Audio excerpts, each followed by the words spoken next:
what an opportunity for me. I'm super excited to, be able to show what I can do and help lead this team and go win this thing. We've heard a lot about your charisma, your confidence down the stretch here. What's it been like for you to kind of change roles now and be that starter? Yeah, I feel like I feel like I've always kind of had that leadership even when I wasn't the guy, but it's completely changed. Guys are getting around me, and I feel like I've kind of glued this team back together after all this chaos that has happened, and, everybody's back together thinking about winning this game. You and the young wide receivers out there, what's that connection like for you guys? It's been really good. Guys have been working their butts off, and, everybody's put a great month in, so it's been good. When you look at yourself, what do you think you've most grown? I mean, we've talked to you all through spring, all through fall. What do you think you've most grown? I feel like just slowing the game down, honestly. Not overthinking things and just kind of taking it play by play and just doing what I can do. Devin, just how much more comfortable do you feel right now than maybe you did when bowl practices started? I feel like it's been very different. We have our full game plan in, and we've had a whole month to prepare for it. So it's been, good for me just to see everything, all the looks, and just slow everything down. Devin, what are your favorite throws to make? Touchdowns. Touchdown throws. All right, that's a good answer. The way, do you ever feel more comfortable? Do you like working outside the hash, inside the hash? What do you? I know you're going to try and make every throw the best one. I would think it's just natural that you have one that you may think is better than another. Yeah, there's certain throws, I guess, that every quarterback kind of throws better. I feel like, maybe stuff more towards the field or like field hooks, something like that. Take off to Brandon Ennis. Yeah, there you go. Exactly. Yeah. Hey, Deb, do you to this moment, do you feel like you've improved every day? You've stacked days on days. What is your sense of how things have progressed for you getting ready for this game? You understand? Yeah, I feel like I've stacked a great month together. I feel like this team has been, well prepared and well coached, and this thing's been rolling. Devin, when you look, burn the boats, wear a bolo tie, you wear 33. How much do you think that personality off the field impacts the game on the field?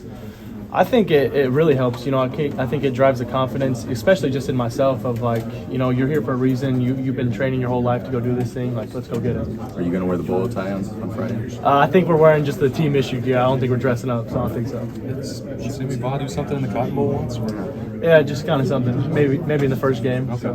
Maybe won it. Yeah, just maybe. TCU. Exactly. Pretty cool. The irony is pretty interesting. Right? In it. Yeah. It is. It's crazy. And you've thought about it. Yes, sir. Yeah. Did you know about it before? Did you have to look that up, or did you just already know it being a Sammy Baugh foul? No, yeah. Me and my dad had talked about it before the game even started. Yeah.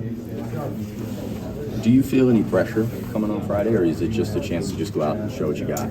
No, yeah, I was talking about this earlier. Like, obviously there's going to be a little bit of pressure with the game, but even my family was asking me, like, are you nervous for this game, this and that? And I'm like, I've been playing this game since I was 7 years old. It's the same game, just in a bigger stadium.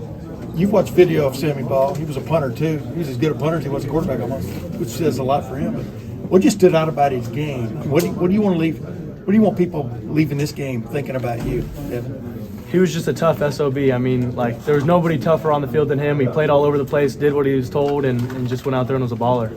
Can you imagine playing without a face mask? Different times, completely different times. No way. Do you hope people think that about you? Yes, sir. How's the ankle? I know you said you were 100%, but you've seen it taped. Is that just Yeah, that's just precautionary stuff. It's all good. Colonel Tate, how ready is he for this moment? He's super ready. He's had this whole year to grow, and he's done incredible things all season. He's had great leaders in front of him. Marvin, Emeka, X, all those guys have really shaped who he is now, and he's going to do big things. How much is Emeka taking a hold of that room a little bit? Because obviously Marvin's been around, but he looks like he's not playing. Yeah, Emeka's always been a leader of that room and a standout guy, so he's always going to do everything he can.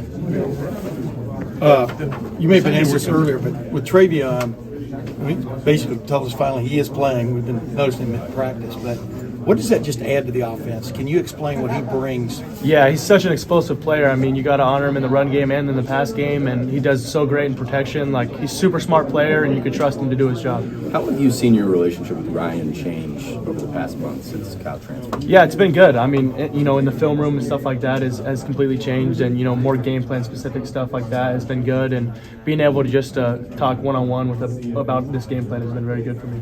Go back to preseason camp or early in the season when he tells you that it's going to be Kyle that started. What was kind of the message he gave you then about where you needed to be a year from then or by the end of the season?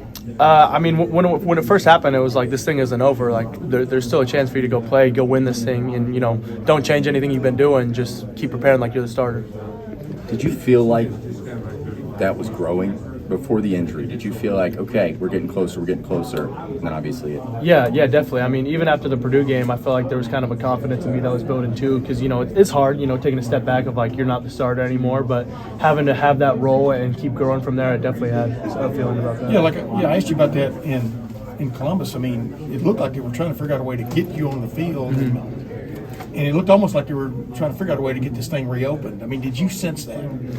I mean, I was just there to do my part and do everything I could to help this team, whether it was a couple run plays or actually open me up. Like, it is what it is. I was just going to go out there and do what I needed to do for this team. But seeing some light at the end of the tunnel was invigorating for you, wasn't it? I mean, Yes, sir, definitely.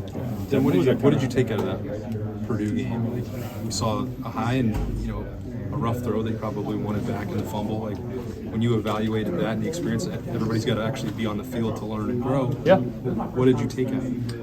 I mean, you definitely learn that the game's different than how it was, but I think it built a confidence in me. Like, you know, I'm not just some high school player anymore. Like, I'm a big-time college football player, and I could go out there against big-time and big level guys and, you know, do the things I was doing in high school. what are Coach Day and Corey Dennis and Coach Fish, what are they mainly, I don't know, worried about with you going in there and making your first start this week, meaning concerns that they want to definitely make you aware of, you know what I mean, about a phantom guy popping up out of nowhere, things like that, you know, which can happen to first-time starters? Yeah, I mean, the biggest thing that they've been talking to me about is just staying calm, you know, just playing your game, because this month has been very good. We've put a ton of good practices together and just keep playing my game. Do you go back to the hotel? How much are you watching video now? I mean, how is your day consumed, I guess? Yeah, I mean, we got obviously our scheduled meetings in the morning and stuff, but then in the afternoons I'm grabbing guys and going and watching specific things with them as well too. What do you